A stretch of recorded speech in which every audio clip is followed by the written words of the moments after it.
everyone. Welcome to the Asian Hustle Network podcast. Today, we have a very special guest with us. Her name is Isabella Sun. Isabella is the co-founder and CEO of Short Story, the first petite personal styling service helping women find their perfect fit. Isabella is from a family of entrepreneurs. Her mom came to the US to run her own business, so she always knew she wanted to start something of her own one day. Prior to Short Story, she worked in the New York finance industry and struggled for years to find properly fitting clothes. When she discovered that 50% of US women are 5'4" or under and considered petite, she knew there had to be a better way. In 2019, she left her finance job and Short Story was born. Short Story is now funded by Y Combinator and has been featured in BuzzFeed, USA Today, and more. Isabella, welcome to the show. Hi, I'm so happy to be here and excited to chat. Amazing. So let's get right into your story. I'm so excited to learn more about yourself and Short Story. What was your upbringing like and how did you get this entrepreneurial spirit? I want to learn more about, the inspiration that you got from your mother. And I know you've come from a family of entrepreneurs. So tell us a little bit about that.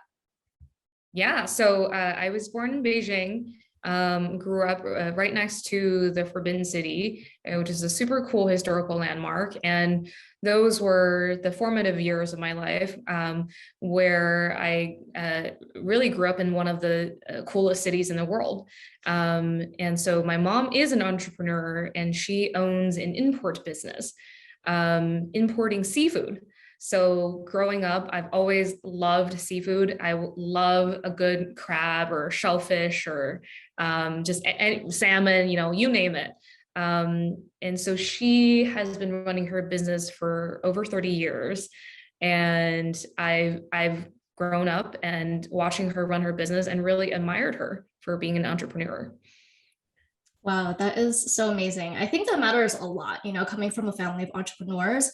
It's easier to visualize, especially if, you don't come from a family of entrepreneurs, you just kind of stick with the, 9 to 5 and you graduate, you get a well-paying job and retire at the age of 65.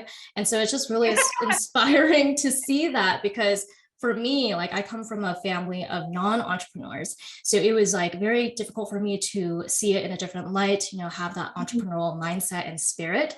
So I truly do believe that it really, really helps. It's hard, actually. Yeah. When you see it growing up, you see all the things that are hard about it. Right. I remember at dinner, my mom would go take a phone call with her international partner, and it was constantly all day long. Right. So you see the amount of work that it takes to make something work. Yeah, absolutely. I know that you were working in the finance industry in New York. And, I hear a lot of grueling stuff about that. And I know you were working at Bank of America. Can you talk a little about your experience there? And what was it like working at Bank of America? And how did you kind of have this idea or inspiration to come up with Short Story? It's funny, when I graduated, as a young person, I really do think working in banking exposes you to so much in a short amount of time. I was 20 something working with really, really large companies, like Activision or SoftBank. And I had my eyes wide open of wow, there's this whole world out here of how companies get funded, how they deploy capital. And I just absorbed it like a sponge. And so I did that for a while. And what's really interesting is I worked on the trading floor. So, it's not quite like a Wolf of Wall Street, but there are some things that are really unique to that culture. And it was very fast paced. You had people who are, it's like an adrenaline charged place where deals get done. And I was this kind of, I'm 5'1", so I'm tiny and standing on this vast floor of sometimes really tall people, really tall men. I felt kind of small, physically small. And so I just remember walking into a lot of meetings where I was the only woman and a petite woman and feeling I wanted to really, give myself a little boost And wearing the right things, wearing things that fit, gave me that. I felt good when I wore something like a dress I really put together. And so this concept of like wanting to dress confidently and actually helping other people. I was always giving my friends advice on, hey, check out this brand. They have a great cut that's well suited for petite girls, petite proportions. So that grew into kind of like wanting to do that, to explore that idea and turning it into a business. Yeah. So that was, the kind of the genesis of Short Story is wanting to make a brand to help petite women feel great about themselves. Oh, wow. That's so amazing. I mean, to our listeners, I was on this call with Isabella before we had started recording, and I was just expressing how excited I am to learn about her story because it tugs on my heartstrings personally because I am 4'8". I don't know like how much of our community knows that, but I am very, very petite. I don't think I've met anyone else as petite as I am. And as you can, understand, for us petite women, it's really hard for us to find clothing. And I absolutely agree with you. Confidence has such a big part, to play in that. And the same thing with me, I was working in the tech industry and I was in the marketing department. So a lot of other people in my department, they were normally, Caucasian, and they're very, very tall. And I was the only Asian or minority in the meeting rooms at my, in my size. I was the only person who was like shorter than 5 feet. And it was really hard for me to find professional work clothing, right? And that matters a lot. If you feel confident in the clothes that you wear, then you're able to deliver better. It's just like how people say, like, if you wear makeup and you feel more confident, or if you, do whatever to your skin, or, it matters so much. And I just love that so much that you had that inspiration. I know that you pretty much like didn't even have any overlap with your full-time job and starting Short Story, right? And I want to know like how it was like for you, because some people normally they start their side business and they stay at their corporate job for maybe a year or two just to make sure they make ends meet. But it seems like in April 2019, you kind of like took a really, really big jump. Was there a reason for that? And were you scared at all during that big jump when you had quit your full-time job in the banking industry and you had just started Short Story? I think my grandma was a little scared for me. Like, what are you doing? It really was a leap of faith. I mean, to be completely honest, I don't have any fashion or retail background at all. I couldn't tell you anything about materials, so cotton, modal, what are they? But I just figured like I can learn, and all these things can be learned. And I mean, we can get into this more, but one of my pieces of advice to entrepreneurs or aspiring entrepreneurs is just do it. Like sometimes you think too much and then you get scared, but if you just do it, like trust yourself that you can figure this out and you have this learning mindset, like just go for it. That's what I would say. And sometimes that lack of immediate experience can be a good thing, because you're then asking a lot of questions about how the industry operates that someone who's been in there may not be seeing, right? So I remember I used to get off work and then basically work on this idea, and then it kind of snowballed in a way that I didn't expect. Because I think women like you, when you are petite and have not had a lot of options and you see something like this, you're like, okay, I need this. Like, I want this. And so I felt that kind of energy and that sort of like, oh, I love this idea. And I just thought, okay, this thing needs a solution. And the industry has not provided a solution. So it takes somebody from the outside to solve it. And like, I don't want to wait for something to happen. I'm going to go just do this. So that was how I got started. Oh, absolutely. I love that so much. And I think a lot of us, we have our own internal, problems. I have this XYZ problem, right? And we're just waiting for a solution to come to us, but not many of us think about how we can, create our own solution. And I think I read this article about you saying, in the early days when you were doing your own shipment and you were like running back and forth to the post office and your doorman thought you were crazy. I want to know about like the hustle days of that time, because I know that obviously today you don't have to like package boxes until 3 a.m. in the morning. I still pack boxes.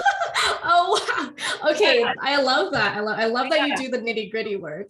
But I'm sure you have like a system of processes that's like more defined and laid out, right? But I want to know about like the hustle days when you were first starting a short story. The hustle is ongoing. So for sure. The hustle never stops. I still have boxes, but we do have a team now, which I'm so proud of our team for where we are today. Back then, it was really like, I am going to the post office at 4, it closes at 5. So I remember hauling this little, those little, they're kind of like suitcases. They're like little trolleys basically. So I got them from like Home Depot, I think. And I would stack them up so high and they would wiggle around and I would be sprinting at 4:59 to get to the post office before it closes. And the people at the post office, they're so nice. They've gotten to know me. They're like, oh, there's that girl again, like, oh, there she is. So I mean, the early days are really about like just grit and making it happen. And being so excited that you're just pushing against all barriers to build this thing, to make it from nothing into something. Yeah, absolutely. I love hearing that. Okay, so for some of our listeners who don't know yet, I want to know how short story works exactly. So it seems like customers pay a styling fee to get a personalized box of clothing. Tell us how it works exactly. Yeah, so you can think of short story as your best friend who happens to be an expert in dressing for petite proportions. So we are the styling experts who will curate the best selection of brands and styles from around the world on a single platform and essentially match you with the pieces that would fit you best. So we'll get to know you a little bit through a style quiz where you share your sizes, your measurements, your preferences, and we'll use that to essentially create curations for you. What's different and unique about us is we not only curate, we not only provide third-party brands, so like brands that you will be familiar with. We also create our own products. We create our own clothing. And those ideas come from you. So our customers are actually part of our product creation process. You may say, I often have trouble finding pants in a 25-inch inseam. We will then aggregate that data and then go create that pant for you. Wow, that is so amazing. I was just going to ask that. I was wondering if there are any pieces that you and your team design personally. And that matters so much because I think even though there are other, larger retailers that may have like petite clothing, it may not always fit, right? Because it's such a large market. And I love that you guys have your own clothing label. And I guess I want to know, like, what is the creative process for that? Like, do you have a specific creative process? Do you ever go through creative blocks at all? And I'm sure that, having the customers be a sort of like funnel for you to like find inspiration to create these pieces of clothing is most likely very, very helpful for you. But do you and your team ever have any creative blocks, and how do you get through those? So I like to say that we create products from pain points. Rather than a bunch of us, designers and creatives sitting in a room with a Pantone color and saying like, this is, the Pantone color of the year, like, here are the things that we should make. Our process is flipped. So we actually draw inspiration from pain points that we've identified in our customer set. So we'll look at the customer set and see these are the recurring themes that us petite women, which a lot of us are petite women here, and we are our own customer in a sense. And we're saying, oh, okay, for jumpsuits, the seat, the area is always too low, which is a huge problem for petites. So let's create a jumpsuit that where the seat is actually sitting in the right place. So in that sense, the creative process is really customer driven. I love that so much. Oh my gosh, it's so hard for me to find a jumpsuit that fits me. Yes. And I have to be honest, like I don't even have a jumpsuit. Like I remember the time when jumpsuits were so in and so popular. I'm like, I need to get myself a jumpsuit, but I couldn't find anywhere that would fit me. And last week I actually had to buy a dress for one of my friends' bachelorette party, and she wanted a royal blue dress, and I had to search everywhere because royal blue is such like a specific color that I don't have a lot of clothes in. And so I remember last week I was shopping in San Francisco, and I went inside Zara and I found a royal blue dress, but the spaghetti straps were so low that I knew like if I put it on, like you could like just see everything, and I'm just like, wow, this just doesn't make sense, and there was no like adjustments on the straps. Yeah. So it's just, it's so hard to find clothing for petite people. It really is. And it's a chore that we've gotten used to, which like that, like we shouldn't be doing that, right? Like it's sort of like, okay, well, we just go expecting that pants we have to hem, we'll have to get a tailor, we'll have to cut it ourselves, but it doesn't have to be that way. And so it takes some there's like a thinking process around like, who are you really creating products for, and what do they look like, and what are their measurements and proportions? So that's what we do. We have close to 10 private label lines, and those are all created around our customers. Absolutely. I love that so much. And Short Story has gone through so many achievements. You were funded by Y Combinator, you were featured on BuzzFeed, KTLA5, and USA Today. I believe USA Today had recognized Short Story as the #1 clothing subscription box of 2021. And that's such an amazing achievement and feat. I want to know, like, what was your what were you thinking at the time, and what was going through your mind? What were you processing, and how did all of these achievements kind of like make you understand like this is something that people need? And when was it that you realized that this could be really big?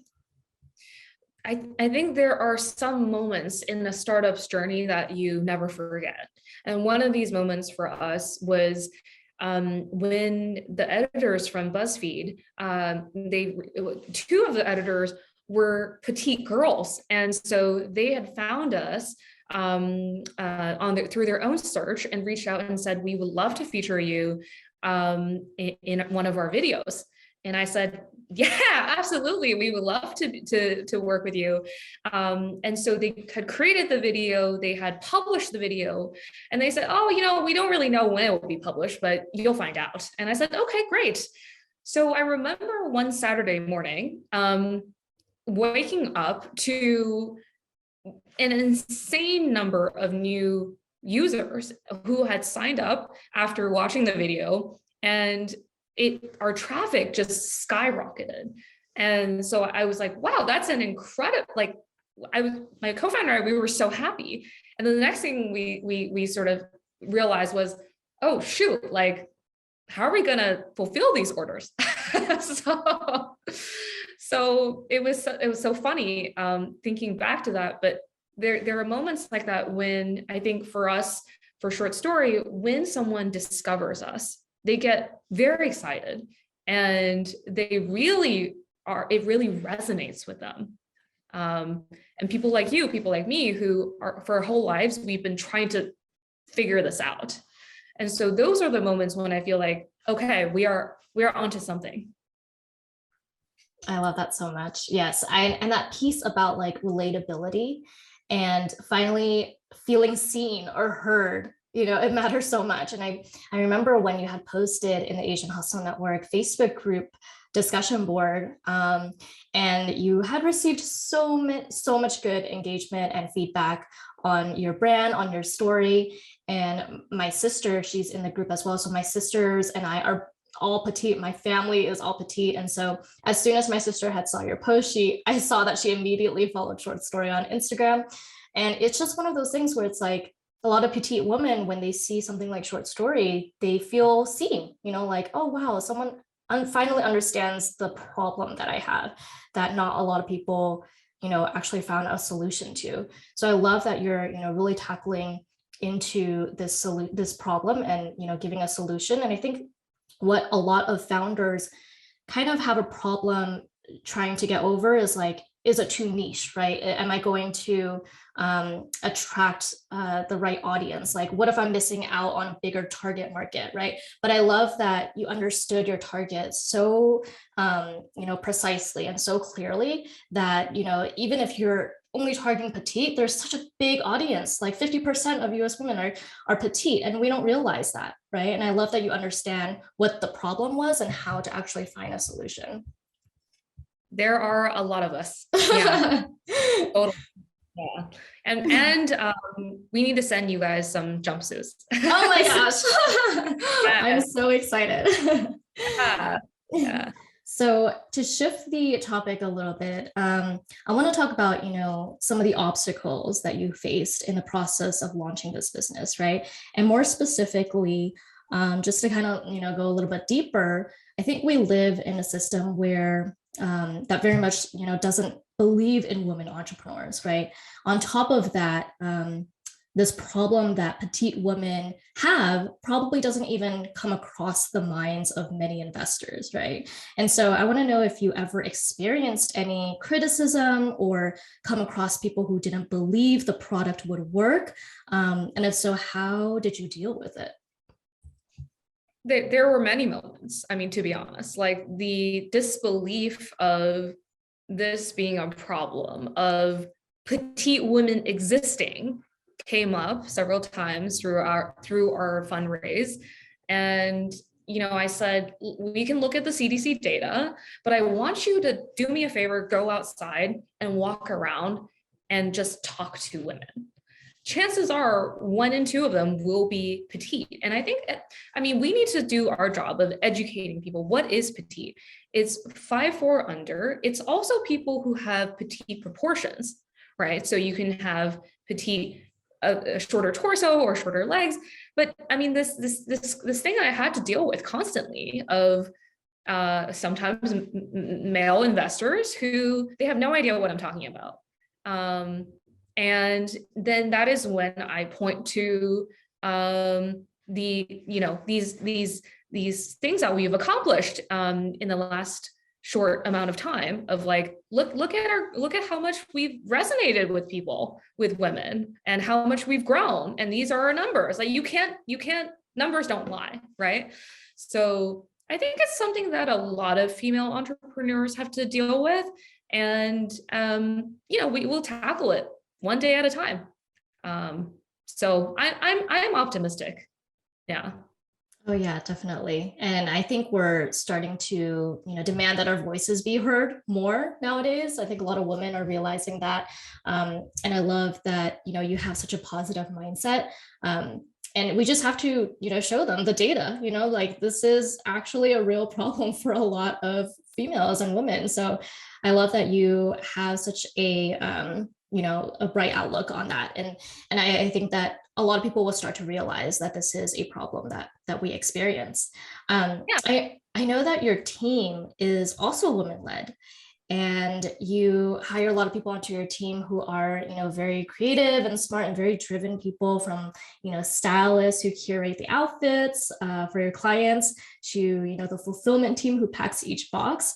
How do you determine, what type of people that you want to bring onto your team, and what do you think makes a very effective and, a very community-based team in a short story? I think the first thing is they have to believe in our mission, and our team very much believe that we are solving a problem, a real problem, and we're helping people find a solution and that will make their life better. And it's really like every single shipment, every single curation that we deliver, it's to somebody's house and they get this little pink box.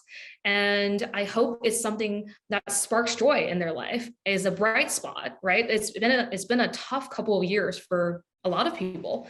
So when we hired, some of the top qualities that I look for is this person a 0 to 1 person? Meaning, is this someone who will start with the belief that we can do it? We can take anything from not existing to existing. And that's a really, really special trait that makes somebody a builder. And I think we're a team of builders, right? So a lot of these processes, a lot of these products don't exist. And so when you work with vendors, they always want history. They want history. They want to tread paths that have been treaded before. And we're doing the complete opposite. So I think that's one of the biggest things that I look for in building our team.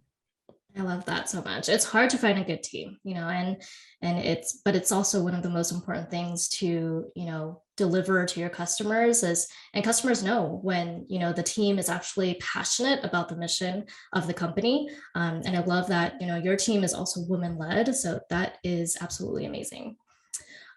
Being a, founder and, just an entrepreneur in general, there comes a lot of peaks and valleys and a lot of highs and lows. And I'm sure, you experience that too, like Brian and myself running Asian Husband at Work. And much like all the other entrepreneurs in our community, it's hard. It's hard being an entrepreneur, and Yeah. yeah. And Brian always says like, oh, I just wish I could go back to a 9 to 5. And I'm sure a lot of entrepreneurs go through the same thing when it gets really hard, right? But we wouldn't trade it for anything in the world. But I think this is like a good segue to speak on the topic of like mental health and like how you take care of yourself, right? And just like we understand it can be so exhausting and daunting being an entrepreneur. How do you manage your mental health and how do you make sure that you make time for yourself? That's such a good question. Because I think one of the realizations I had in being a founder is that all of the things that I thought would be hard are not as hard. And all of the things that I thought would be okay turned out to be really hard. And so example of that is I thought, oh shoot, like I don't know anything about manufacturing or retailing. How on earth are we going to do this? But those are the things that you can learn by talking to people, from people who are super experienced. What is hard is operating in ambiguity, is when there is no clear answer and you really have to just think through all of the scenarios and then pick one.